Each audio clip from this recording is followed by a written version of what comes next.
il calzone, prosciutto e funghi, oppure come lo chiamano in molte parti della terra, il Vesuvio. Ma per andare a fare il calzone useremo la pasta della pizza che ho preparato io in un'altra ricetta che vi invito a guardare, così avrete un impasto veramente ottimo. Vediamo gli ingredienti. Abbiamo 200 g di impasto di pizza, abbiamo circa 60 g di funghi, un 3-4 fette di prosciutto, del pomodoro, passata di pomodoro che abbiamo condito con del sale, dell'olio e un po' di origano se lo gradite, e poi abbiamo un 60 g di provola e un altro di 30-40 g di formaggio fuso per pizza. Ma passiamo insieme alla preparazione. Allora, mettiamo un po' di farina, aggiungiamo anche della farina sopra. Dovremmo dare una forma ovale al nostro calzone in modo che potremo mettere più ingredienti. Ci aiuteremo con un mattarello perché ci serve un impasto omogeneo. Mi raccomando, aggiungete la giusta quantità di farina perché se l'impasto è umido non riuscirete ad allargarlo bene. Non faremo un calzone molto grande, altrimenti dentro rimarrà crudo.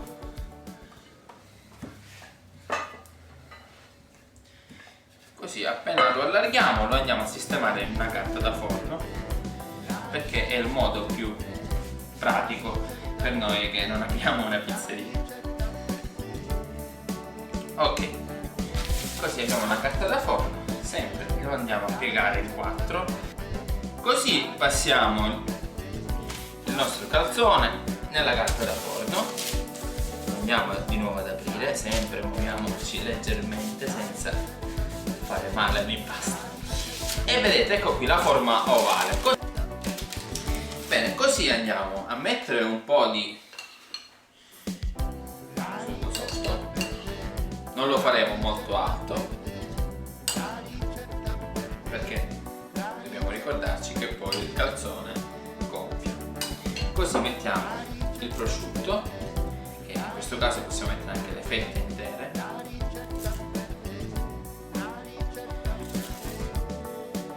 e questa fetta magari la iniziamo. Aggiungiamo qualche fungo, non esagerate con i funghi perché altrimenti fanno molta acqua e il nostro calzone non verrà.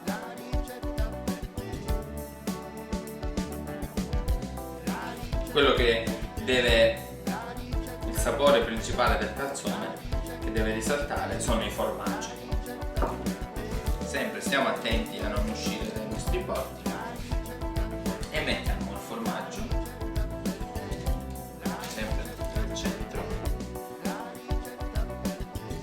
e così aggiungiamo la provola. Adesso lo chiudiamo il nostro calzone, magari tiriamo un po' più indietro i nostri ingredienti, così andiamo a tirare la pasta su, possiamo mettere con la carta da forno. Se abbiamo impasto in più lo togliamo, perché quello che è in più non ci serve. Ci mettiamo con un coltello e andiamo a fare la classica forma del calzone.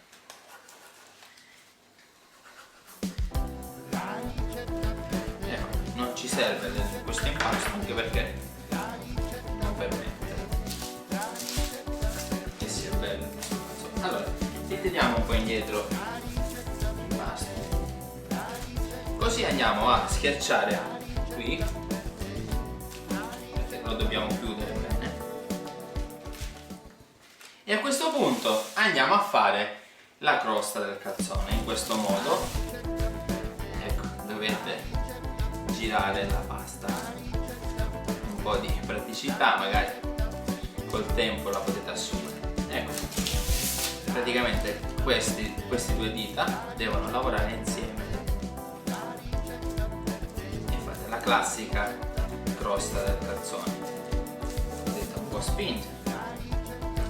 E a questo punto noi gradiamo mettere un altro poco di pomodoro sopra.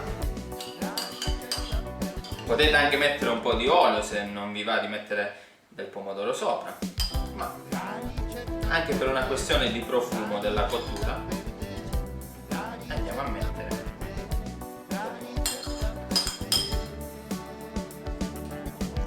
è vero, sembra un Vesuvio, guardate. Speriamo che non ci scoppi. Va bene, adesso andiamo a mettere a cucinare a 200 gradi, magari il forno un po' più lento rispetto alla pizza. Il nostro calzone è pronto. Un profumo. Eccolo qui. Il nostro calzone lo sforniamo. Appoggiamo la teglia questa parte e lo passiamo in un piatto. Possiamo aiutarci in questa maniera. Wow, che spettacolo! Cotto a dovere, ha un'ottima doratura. Il calzone, funghi e prosciutto. La ricetta